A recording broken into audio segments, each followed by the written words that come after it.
All right, my friends, it is time for the hands-free drive to work. You know you can keep your hands on the wheel and at the very same time have a conversation about steering yourself through the weeds of work.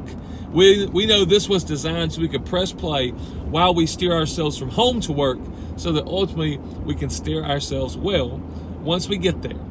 And this is going to be a little bit different version of the hands-free drive to work today. There's a lot of times in our lives where we compartmentalize our lives. We say, okay, over here is my work life, over here is my family life, over here is my spiritual life. We say all these things are kind of separate, and here's how I think and act in these different settings. But listen, overall, there's a huge overarching umbrella that comes over all of it. And really, it's a question that we have to answer. It's a question we have to answer, and it's just really, where do we come from and for what purpose? That's that huge umbrella. And a lot of people choose, listen, it's just like work. We say we get to choose if we want to work for recognition or money or fame, or if we want to work to meet needs. We don't get to choose if we work for one of those things. We just get to choose which one we work for. And so in this very same way, that big umbrella that goes over it, you get a choice. I get a choice. I can choose a benevolent, good God that created us and for a specific purpose, for his own purposes.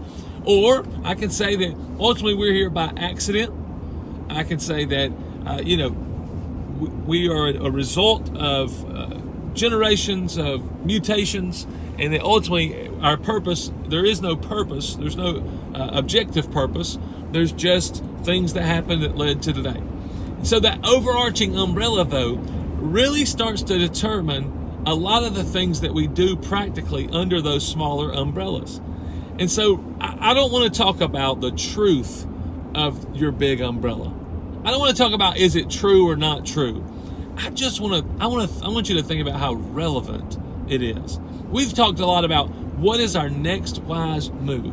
How do we make our next wise move? How do we take our next steps? How do we see our future, our possible futures, and then react today so that we create that possible future to the best of our ability? So I don't want to talk about is my overarching umbrella true necessarily today, which I love to talk about that, but I want to talk about how relevant it is. Because yesterday it was actually Easter. You guys know this. But yesterday we celebrated Easter together. And actually we woke up in our house and we were cooking for the girls, me and my wife. And, we started putting on some music. And I'll be honest with you, I got a little bit anxious about today.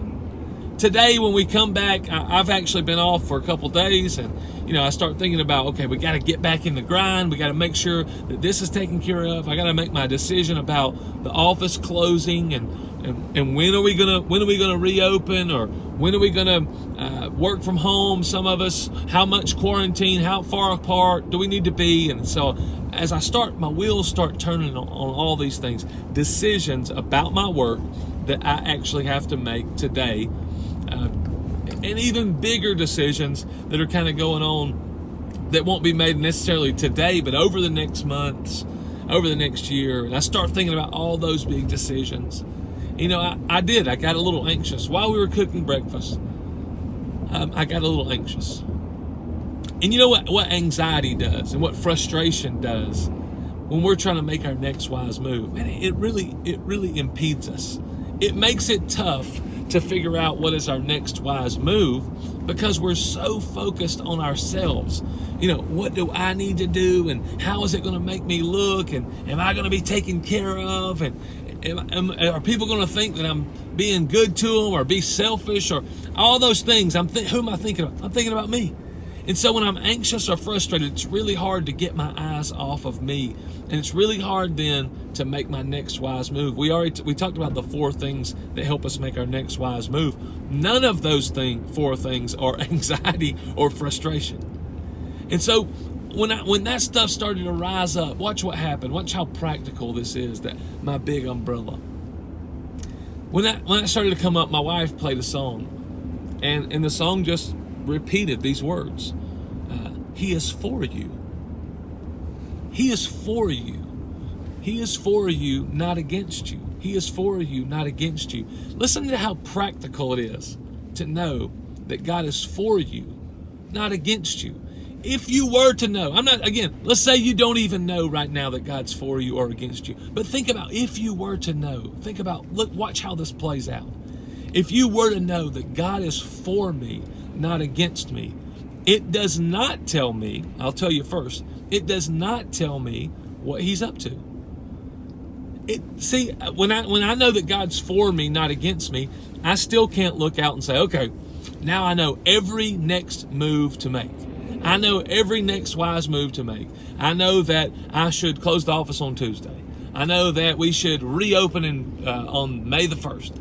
None of those things become clearer because I know that God is for me, not against me. None of those decisions become immediately clear. However, what I do have is immediate peace.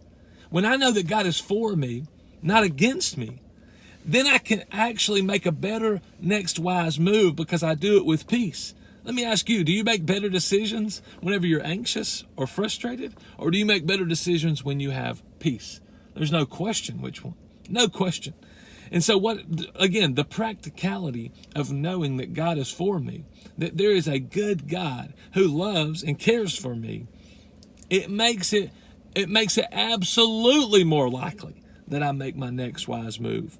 Because I have peace, even in the middle of uncertainty, even in the middle of worry or anxiety, I can grab hold of peace. I can bring peace into my life right now. I have a way to do that because I know that ultimately the one who's in control is for me.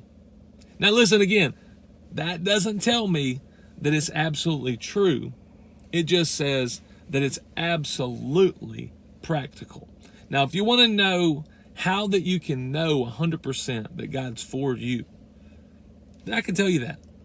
Just shoot me a message, shoot me a private message, text me back on a private text and say, hey, how can I know that God is absolutely for me? I'll be glad to share that with you. Today, I just wanted you to know how practical it is to remember right now that God is for me. God is absolutely for me. And when I know that, it brings peace. It makes me be able to make my next wise move. Thank you for listening. Hands-free drive to work.